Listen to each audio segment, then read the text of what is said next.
Friends, अस्सलाम वालेकुम। Welcome back to my channel Shifa's talks and smiles. बहुत दिन से मैं अपने इस चैनल पर वीडियो अपलोड नहीं कर पा रही थी। रीज़न था क्योंकि मेरे एग्ज़ाम्स थे। अब मेरे एग्ज़ाम्स फिनिश हो गए हैं, तो आई थॉट कि मैं अब आज वीडियो अपलोड कर देती हूँ। वीडियो को स्टार्ट करने से पहले मैं आप लोगों को एक बात बताना चाहती हूँ।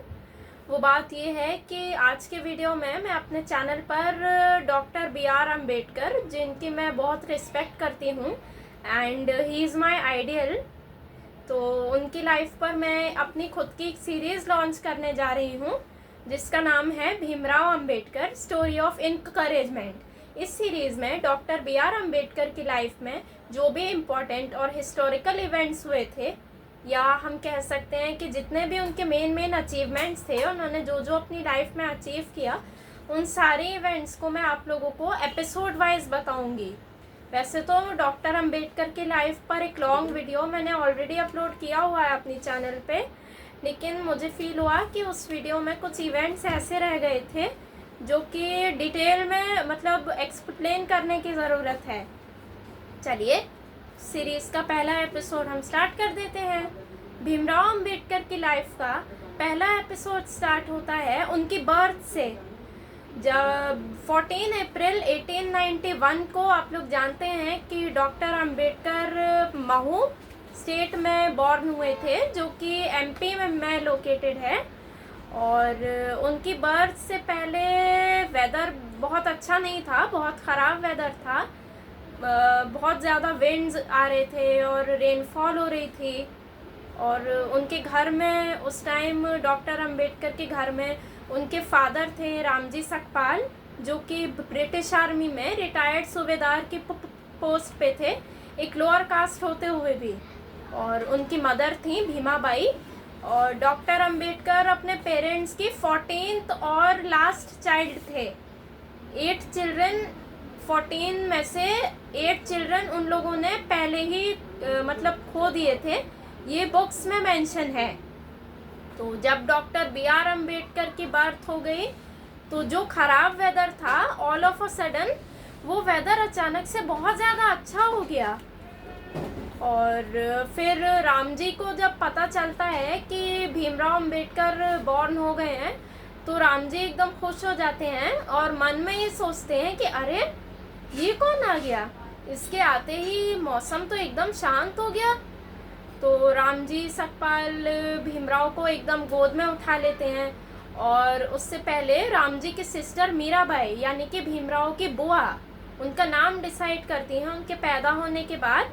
वो ये कहती हैं कि ये इतनी मुसीबतों से लड़कर आया है और इसने सारे हालात भी सही कर दिए, तो इसलिए ये भीमाबाई का भीम है, यानी कि उनका नाम भीमराव रख दिया जाता है। एक बात मैं आप लोगों को बताना चाहूँगी, वो बात ये है कि डॉक्टर B.R. अम्बेडकर ने आगे चलकर जो डिसेबल्ड लोग हैं और स्पेशली जो लोअर कास्ट लोग हैं एंड डिसेबिलिटी में जो विजुअली इम्पेयर्ड हैं स्पेशली, उनके लिए डॉक्टर अम्बेडकर ने अपनी पूरी लाइफ में बहुत ज़्यादा काम किया, उनको बहुत सारे राइट्स दिलवाए। तो ये रीज़न है जो कि डॉक्टर अम्बेडकर के लिए मेरे माइंड और हार्ट में एक बहुत डीप लेवल पे रिस्पेक्ट डेवलप हो गई है। तो डॉक्टर अम्बेडकर की बर्थ के बाद उनकी पूरी फैमिली खुश हो गई। उनके ब्रदर बालाराव एंड आनंद राव, वो भी बहुत खुश थे। और उनकी 2 एल्डर सिस्टर्स मंजुला और तुलसा, ये दोनों भी बहुत खुश थे। राम जी सबको बोलते हैं कि तुम लोग जाके जगह जगह पर मिठाइयाँ बांटो। तो मंजुला ये पूछती है कि बाबा हमें मिठाई कहाँ कहाँ बांटनी है। अब यहाँ ट्विस्ट आता है स्टोरी में। वो ट्विस्ट क्या होता है कि राम जी की थॉट्स ये थी कि वो जो है ना, भीमराव को कभी भी अपनी मतलब उन लोगों की क्या कास्ट है, उनकी पूरी फैमिली की क्या कास्ट है, वो बताना नहीं चाहते थे।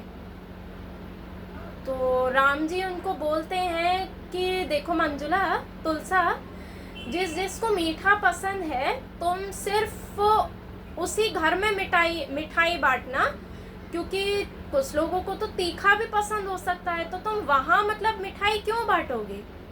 ऐसे करके राम जी उनकी बात को टाल देते हैं, क्योंकि मैंने अभी आपको बताया कि वो अपनी कास्ट नहीं बताना चाहते थे। तो ऐसे करके मंजुला, तुलसा और आनंद ये तीनों मिठाई बांटने चले जाते हैं। अब यहाँ भी कास्ट डिस्क्रिमिनेशन स्टार्टिंग से ही स्टार्ट हो जाता है इन लोगों के साथ। पहले वो लोग अपनी कम्युनिटी में मिठाई बांटते हैं, तो सब लोग, तुलसा जो है वो ये कहती है कि मिठाई ले लीजिए, मेरे यहाँ भाई पैदा हुआ है। तो बहुत सारे लोग उनकी मिठाई ले लेते हैं, लेकिन एक ऐसे घर में भी मिठाई बांटने जाते हैं जहाँ जो है ना अपर कास्ट लोग रहते थे। तो अब जाहिर सी बात है, तो एक अपर कास्ट घर में वो मिठाई बांटने जाते हैं। तो तुलसा क्या बोलती है आनंद को कि आनंद भैया, एक लड़का, एक छोटा सा बच्चा होता है। तुलसा ये कहती है कि वो हमें बच्चा जो है ना बहुत देर से देख रहा है। तो आनंद, क्या मतलब हम उसको मिठाई बांट दें? तो आनंद उसको ये बोलते हैं कि नहीं दीदी, बाबा ने जहाँ जहाँ बोला है हम मिठाई वहीं वहीं तो बांटेंगे, लेकिन वो बात नहीं मानती है। तो वो क्या करती है कि वो उस बच्चे को मिठाई दे देती है।